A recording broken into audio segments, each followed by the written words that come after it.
आज और अच्छा हो जाएगा। Preparation of K2Cr2O7।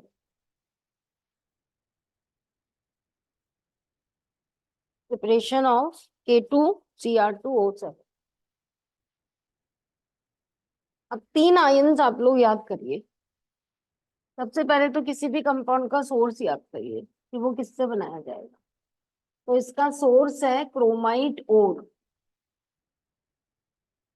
Chromite ore, chromite क्या होता है? Cr2O4 पे 2 माइनस क्रोमाइट होता है। CrO4 पे 2 माइनस क्रोमेट होता है।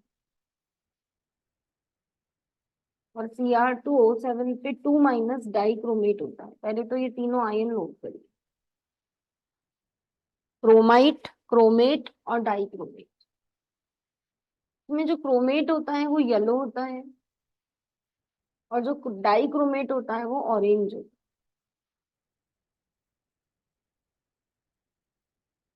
क्रोमाइट, क्रोमेट और डाइक्रोमेट, ये तीनों मैं फ्लो में क्यों याद करा रही हूँ?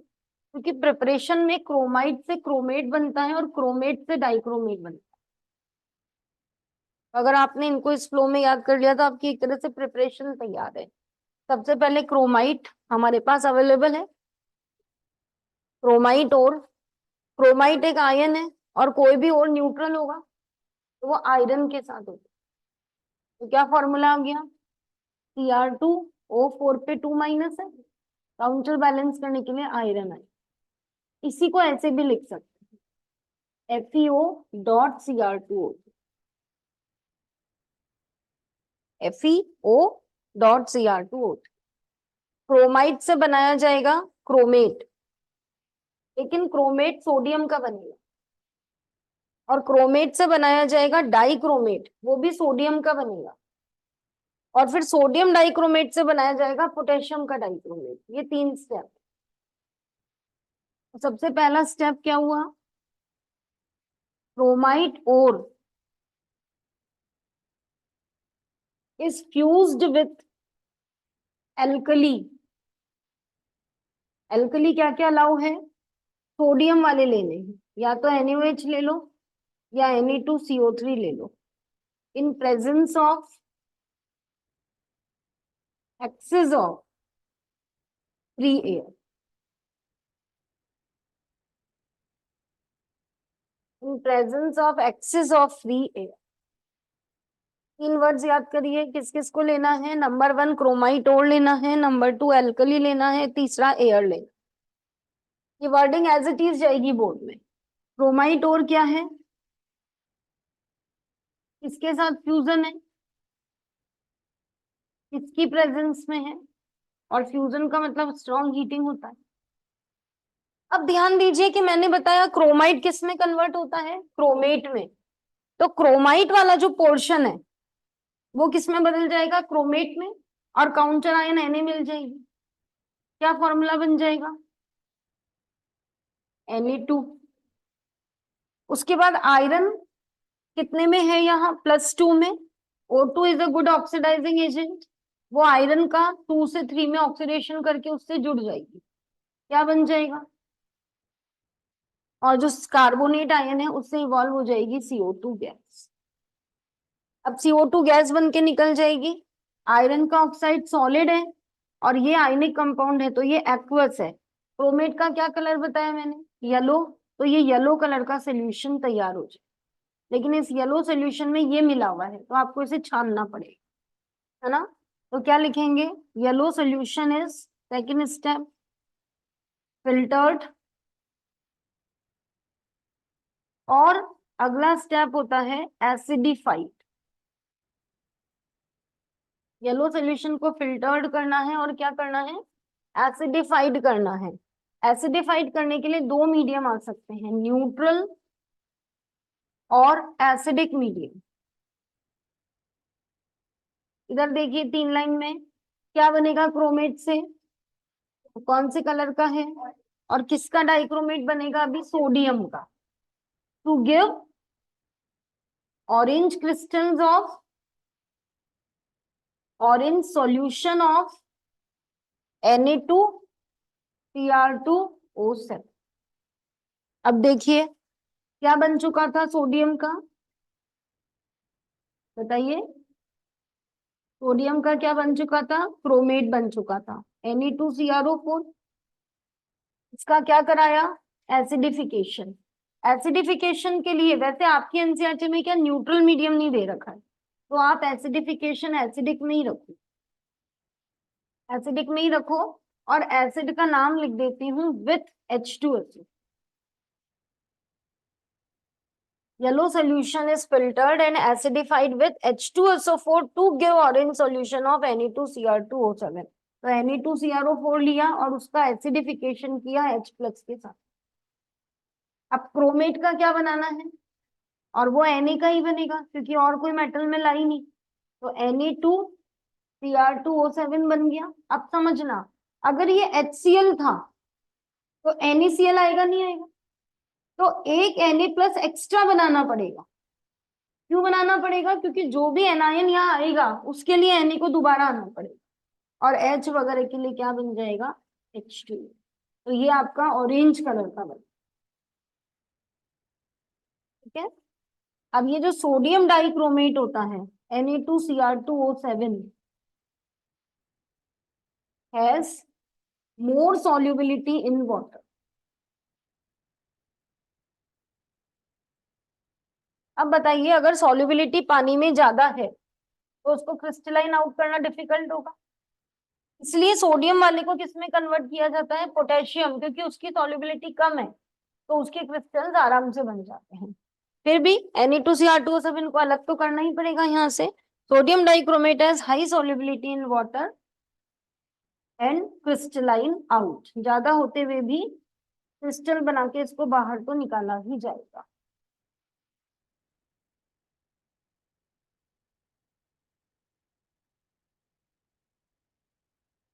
क्रिस्टल बनाने के बाद ये बाहर आ गया।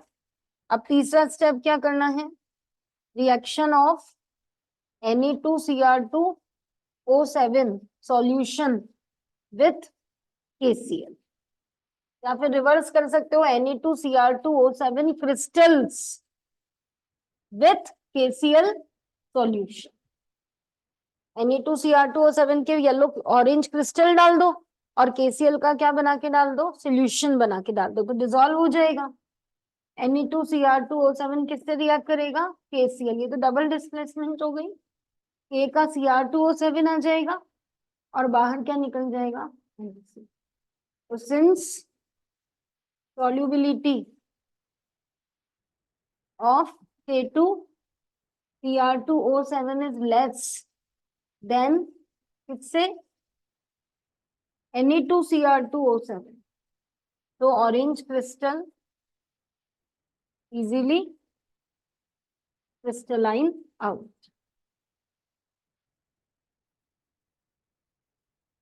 ऑरेंज क्रिस्टल जो होते हैं वो आसानी से क्रिस्टलाइन आउट हो जाते। This is the preparation of K2Cr2O7। Source कौन है, क्रोमाइट और की रिएक्शन एल्कली के साथ एयर की प्रेजेंस में कराई, क्रोमेट से क्या, क्रोमाइट से क्या बन गया, क्रोमेट किसका बना, फिर सोडियम क्रोमेट का एसिडिफिकेशन कराया, उससे सोडियम का क्या बना, फिर सोडियम डाइक्रोमेट के ऑरेंज क्रिस्टल अलग कर लिए, उनकी KCl से कराई, उससे पोटेशियम का डाइक्रोमेट। सोडियम डाइक्रोमेट और पोटेशियम डाइक्रोमेट दोनों ही अच्छे ऑक्सीडाइजिंग एजेंट माने जाते हैं, ठीक है। लेकिन कम सॉल्युबल कौन है, पोटेशियम डाइक्रोमेट। और हाँ, एक बात का और ध्यान, सोडियम डाइक्रोमेट के जो क्रिस्टल्स बनेंगे उसके साथ बच्चों .2H2O जरूर लिखना, और पोटेशियम डाइक्रोमेट के साथ कोई डॉट वाटर नहीं रहता है।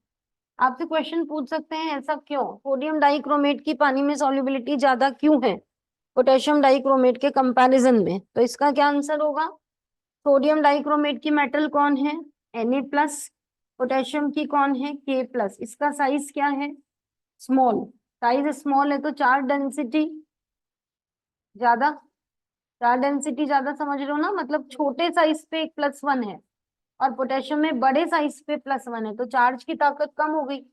क्या आपको मालूम है वाटर से जुड़ने के पीछे जो अट्रैक्शन होता है वो आयन डाइपोल अट्रैक्शन होता है, आयन और वाटर डाइपोल के बीच का अट्रैक्शन होता है। तो Na+ का साइज स्मॉल, चार्ज डेंसिटी ज्यादा, तो आयन डाइपोल अट्रैक्शन ज्यादा, इसलिए इसका हाइड्रेशन सॉल्वेशन ज्यादा, इसलिए ये 2 वाटर के साथ रहता है, K2Cr2O7 के साथ कोई भी वाटर नहीं रहता। ठीक है, ये इसकी प्रिपरेशन है। हर स्टूडेंट को याद होना चाहिए K2Cr2O7 is used as primary standard in volumetric analysis. In volumetric analysis उसको प्राइमरी स्टैंडर्ड की तरह काम में लेते हैं, बिकॉज इट इज 100% प्योर। ये 100% प्योर होता है। while KMnO4 can't use as primary standard, KMnO4 को कभी प्राइमरी स्टैंडर्ड की तरह काम में नहीं लेते हैं, because always have impurity of MnO2। MnO4 में हमेशा MnO2 की इम्प्योरिटी रहती है, और जिस चीज में इम्प्योरिटी होती है उसका वेट प्योर नहीं आए, वेट एग्जैक्ट नहीं आएगा, तो वो कभी एग्जैक्ट सोल्यूशन नहीं बना पाएगा। जैसे आप M/10 की MnO4 बनाना चाहते हो, तो वो M/10 बनेगा ही नहीं, क्योंकि उसमें MnO2 की इम्प्योरिटी इन्वॉल्व है। प्राइमरी स्टैंडर्ड किसे कहते हैं? जिसका जितना सोल्यूशन आप बनाना चाहो मोलैरिटी वाला, उतना ही बनता है। और वो कब बनता है? जब चीज 100% प्योर है। तो K2Cr2O7 प्राइमरी स्टैंडर्ड होता है, KMnO4 नहीं होता। ये बात का ध्यान रखना। ठीक है, सिंपल है बिल्कुल। Now preparation of KMnO4।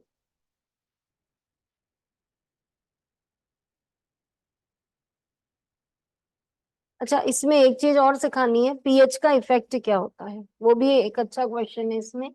Effect of pH. अगर आपके पास क्रोमेट आयन है, ठीक है, क्रोमेट है, ये ध्यान है, और अगर आपने मीडियम क्या कर दिया, एसिडिक, ध्यान दीजिएगा, ये दोनों मिलकर बना लेते हैं हाइड्रोजन क्रोमेट। चेक करिए, मैंने टोटल कर दिया, -2 और +2। और फिर ये वाला Cr2O7 2- बनाता है, ध्यान देना, Cr2O7, तो ये 2 लो, 2 Cr, और 8 में से 7 गए, 2 H और O मिलाकर क्या बन गया? एक H2O बन गया।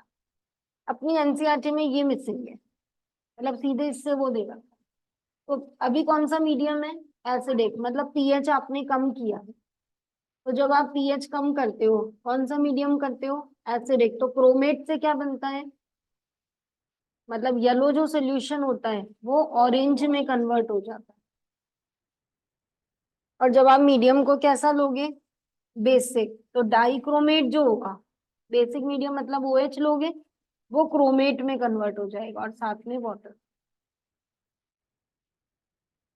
ये बहुत अच्छा क्वेश्चन माना जाता है। बेसिक मीडियम में क्रोमेट, डाइक्रोमेट से क्रोमेट बनता है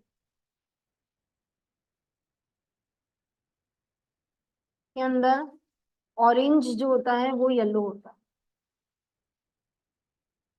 और एसिडिक मीडियम में येलो जो होता है वो ऑरेंज के अंदर कन्वर्ट होता है। ठीक है, एक इनके स्ट्रक्चर्स भी आ जाते हैं,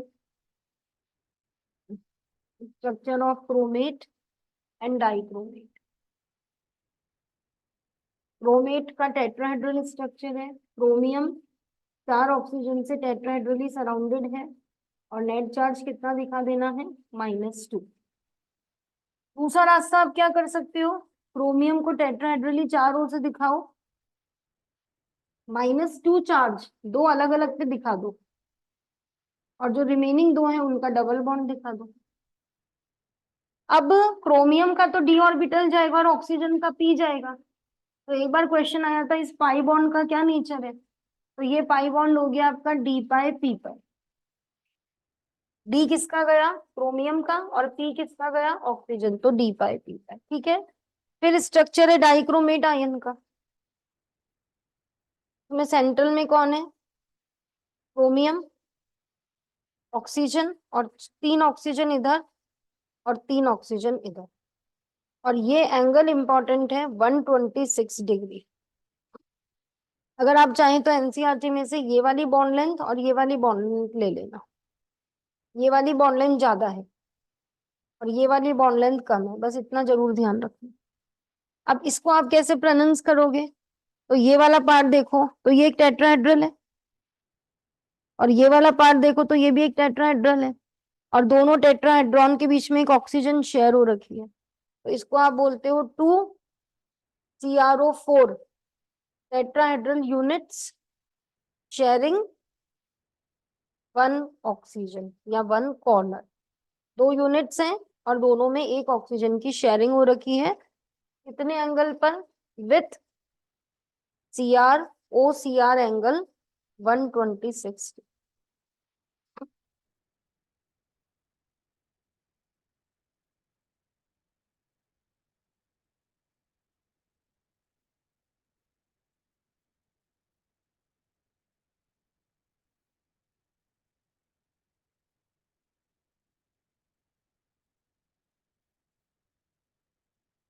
ये MnO4 की प्रिपरेशन पढ़ेंगे नेक्स्ट।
ठीक है, ये MnO4 का जो सोर्स है वो है MnO2, और MnO2 का नाम है पायरोलूसाइड, और ये ब्लैक ब्राउन कलर का होता है, ब्राउन ब्लैक कंपाउंड। इसकी वर्ड प्रॉब्लम भी आती है, मैं बनाऊंगी भी वर्ड प्रॉब्लम कैसे आएगी।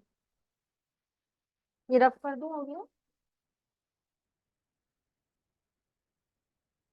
अब जिस तरह से वहां आपने 3 आयन याद करे, क्रोमाइट, क्रोमेट और डाइक्रोमेट, ऐसे याद करिए। पहले पायरोलूसाइड MnO2 होता है, फिर उससे मैग्नेट बनता है, और फिर उससे परमैंगनेट बनता है। MnO4 2- होता है मैंगनेट, और MnO4- जो होता है वो होता है परमैंगनेट। मैंगनेट ग्रीन कलर का होता है और परमैंगनेट पर्पल कलर। अगर डाइल्यूट बनाओगे तो पिंक में चला जाए, गाढ़ा बनाओगे तो पर्पल। को एग्जैक्टली पूछे कि MnO4 का क्या कलर है तो इंटेंस पर्पल कलर ही बताना है। इतना पर्पल बताते हैं कि ब्लैक टोन में चला जाता है, लेकिन पतला सोल्यूशन बनाएगा कोई तो पिंक हो जाएगा, तो वो तो एक कंडीशन वाली बात हो गई। यहाँ पर सबसे बात इंपॉर्टेंट ये है कि सीधा K वाला बनता है, तो 2 ही स्टेप होंगे। K2Cr2O7 में पहले हमने Na वाला बनाया, फिर K में बदला, यहाँ सीधा K वाला बनता है। तो स्टेप, वहां की वर्डिंग अगर याद है तो एग्जैक्टली सेम है। पायरोलूसाइट इज फ्यूज्ड विथ एल्कली, और वो एल्कली यहाँ पे सीधा KOH है, वहां पर NaOH लिया था या Na2CO3 लिया था, विथ एक्सेस ऑफ एयर और strong oxidising agent like KNO3। Pyrolusite is fused with alkali, alkali कौन है? KOH विथ एयर और strong oxidising agent. Same reaction देखिए, MnO2 किसके साथ? एयर के साथ, वही फ्यूजन। अब मुझे ये चार्ट याद है, MnO2 से क्या बनता है, मैग्नेट। मैग्नेट आयन क्या होता है, MnO4 पे 2- और काउंटर आयन का काम कौन कर रहा है, K, तो K2MnO4 आ गया, और H और O के लिए वाटर आ गया, ये ग्रीन कलर का सब्सटेंस बन गया। बहुत सिंपल है ये। और सेकंड स्टेप क्या हो जाएगा, कौन सा आयन बन चुका है, manganese. Manganate ion undergoes disproportionation. Disproportionation का मतलब हम कैनिजारों में भी सीखते हैं, क्या होता है, self oxidation and self reduction, खुद का ही ऑक्सीडेशन होना और खुद का ही रिडक्शन होना। Manganate ion undergoes disproportionation in acidic और neutral medium to give permanganate ion.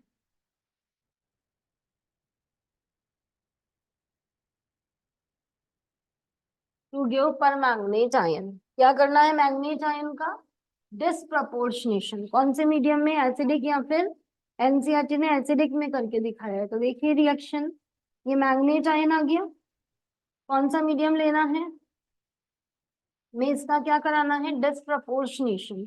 Disproportionation होता है self oxidation self reduction. Check करिए मैग्नीज यहाँ कितने ऑक्सीडेशन नंबर में है, +6, तो एक बार +6 से +7 करिए, ये हो गया आपका मैग्नीज आयन तैयार, पर मैग्नेट सॉरी। और एक बार आप उसका घटाइए, MnO2 बना, तो जब आपने उसका 6 से 7 किया तो ये ऑक्सीडेशन हुआ, और जब आपने उसका 6 से 4 किया तो ये रिडक्शन हुआ। और बाकी H के लिए बना दीजिए H2O। ये नंबर 1 क्वेश्चन इस टॉपिक का। What happens when magnet ion is acidified? Magnet ion undergoes disproportionation, oxidation से क्या बनाता है, परमैंगनेट, और रिडक्शन से MnO2। मतलब कुल मिलाकर जिससे आप चले थे वो भी मिल गया आपको, तो ये एक अच्छी प्रिपरेशन नहीं हुई ना।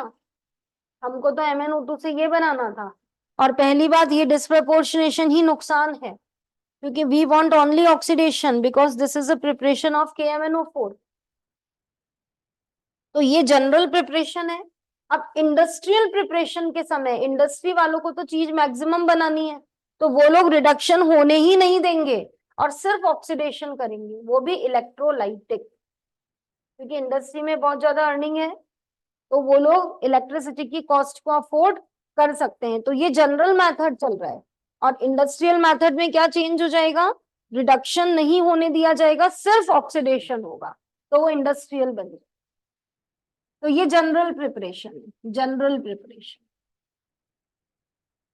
और जनरल प्रिपरेशन में ही इंप्रूवमेंट करके इंडस्ट्री वालों ने निकाल ली, उन्होंने सिर्फ क्या होने दिया, मैंगनेट आयन का ऑक्सीडेशन, ताकि उन्हें बहुत अच्छी क्वांटिटी में पर मैंगनेट आयन मिले। समझ आ रहा है, तो पहला स्टेप है pyrolusite is fused with alkali in the presence of air और OA, उससे पायरोलुसाइट से क्या आ गया, मैंगनेट, फिर मैंगनेट का क्या हुआ, डिस्प्रपोर्शनेशन, उससे क्या बना, परमैंगनेट, और MnO2 भी साथ में बना। ये लिख लिया है। अब लिखेंगे अपन इंडस्ट्रियल प्रिपरेशन।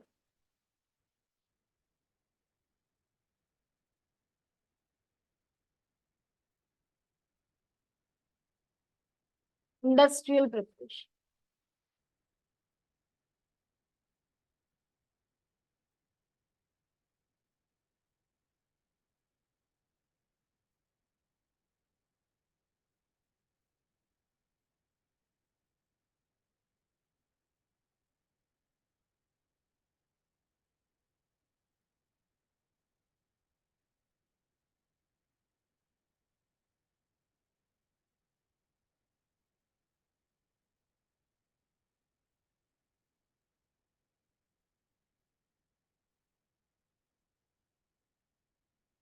इंडस्ट्रियल प्रिपरेशन में पहला स्टेप सेम है, MnO2 is fused with alkali, पूरा स्टेप सेम है।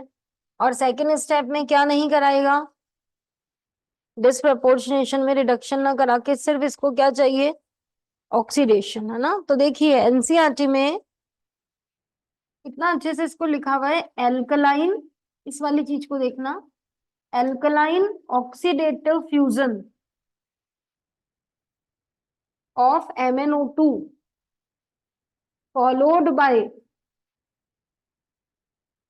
Electrolytic oxidation. समझिए इन वर्डिंग को, कितना शॉर्ट में कितना अच्छा लिखा। Alkaline oxidative fusion of MnO2, वही हो गया, MnO2 is fused with alkali in the presence of air। वही लाइन हो गई ना पूरी, MnO2 is fused with alkali in the presence of air, ये इक्वेशन आ गई। फॉलोड बाय, इसके बाद क्या करना है, इलेक्ट्रोलाइटिक ऑक्सीडेशन, ये वर्डिंग लिखी। तो पहली इक्वेशन तो यही वाली लिख दोगे वापस, और सेकंड में क्या बन चुका है, परमैंगनेट या मैंगनेट, मैंगनेट। पहले में मैंगनेट आता है ना, उसका सिर्फ अब क्या कराना है, ऑक्सीडेशन क्या होता है, loss of electron, electricity pass करके करना।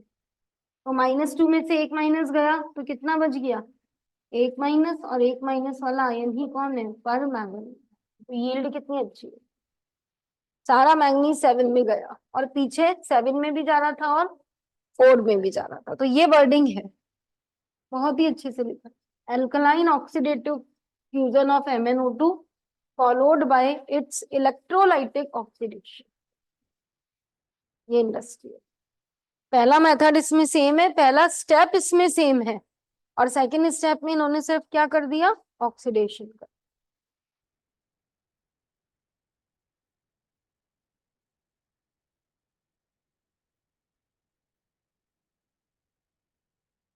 अब है लैब प्रिपरेशन। पहले जनरल थी, फिर इंडस्ट्रियल थी, और तीसरे नंबर पर जो है वो है लैब प्रिपरेशन।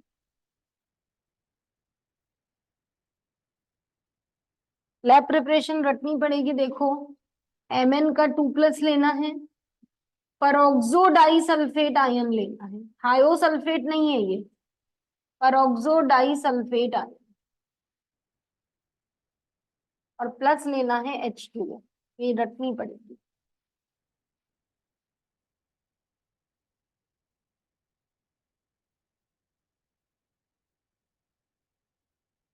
क्या आ जाएगा, MnO4 माइनस, परऑक्सो का सल्फेट आएगा, और H आएगा, ये याद करना। ये इसकी लैब प्रिपरेशन, ठीक है। फिर बोर्ड में बहुत फेमस क्वेश्चन है, KMnO4 को जब 513 केल्विन पर हीट करते हैं तो ये डिकम्पोज हो जाता है। बहुत अच्छा क्वेश्चन जेई नीट का, KMnO4 को हीट करने पर इनमें से क्या नहीं बनता। तो KMnO4 को हीट करने पर K2MnO4 बनता है, MnO2 बनता है, और O2 बनता है, तीन चीजें बनती है। KMnO4 को हीट करने पर K2MnO4, MnO2 और O2, तीन चीजें बनती हैं। एक इसका ध्यान रखना, very low solubility in water. एक बार आप डेटा एनसीईआरटी से देख लेना, अराउंड 6.4 ग्राम इन 100 ग्राम वाटर होता है। मतलब 100 ग्राम पानी में सिर्फ 6.4 ग्राम इसकी सॉल्युबिलिटी रहती है, बहुत कम सॉल्युबल है। उसके बाद इसकी टू इंपॉर्टेंट फिजिकल प्रॉपर्टीज आती हैं। टू इंपॉर्टेंट फिजिकल प्रॉपर्टीज में एक तो होता है डार्क कलर, इंटेंस, जो कि ब्लैक की तरफ ही चला जाता है। दूसरा वर्ड याद रखना, diamagnetism along with weak temperature dependent paramagnetism, ये इसकी यूनिक प्रॉपर्टीज है।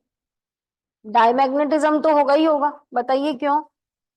MnO4 माइनस में Mn कितने में है, +7 में। मैग्नीज का कॉन्फ़िगरेशन होता है 3d5 4s2, +7 में ये 3d0, 4s0 हो गया, तो पीछे 1s2 2s2 2p6 3s2 3p6 सब पेयर्ड हो गए। पेयर्ड में पैरामैग्नेटिक होता है या डाई, तो डाईमैग्नेटिज्म तो है, लेकिन साथ में इसमें वीक टेम्परेचर डिपेंडेंट पैरामैग्नेटिज्म भी आता है, और इस चीज को सिर्फ एमओटी एक्सप्लेन कर सकती है, it can be explain by MOT.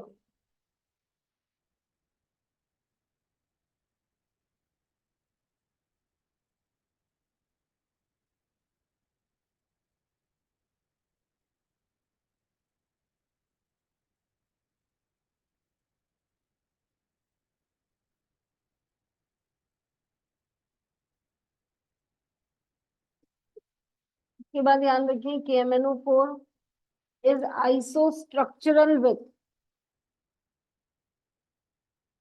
KClO4। KMnO4 का स्ट्रक्चर KClO4 के आइसोस्ट्रक्चरल, आइसो मतलब सेम, स्ट्रक्चर किससे है, KClO4। और लास्ट स्ट्रक्चर देख लीजिए मैंगनीज और परमैंगनीज।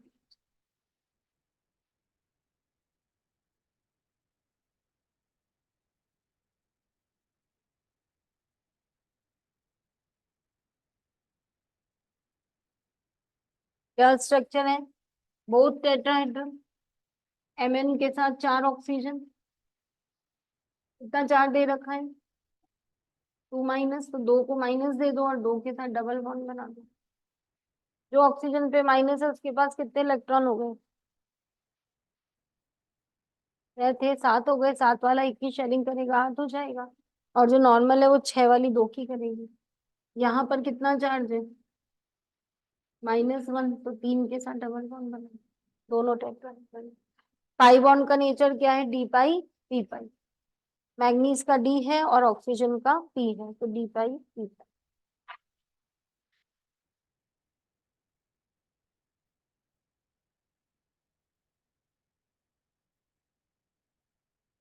ठीक है, अब वर्ड प्रॉब्लम कैसे आती है वो देखिए।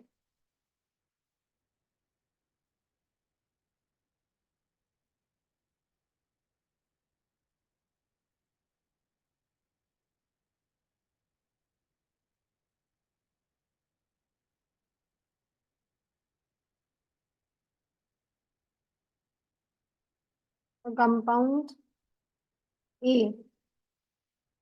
on reaction with KOH in O2 gives D, green, which on oxidation gives C, purple. Identify A, B, C, write reactions. Also write the reaction when D is acidified. What such reactions are known as?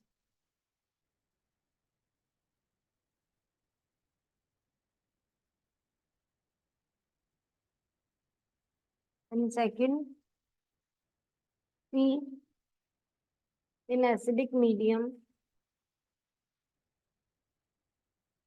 oxidizes Ki.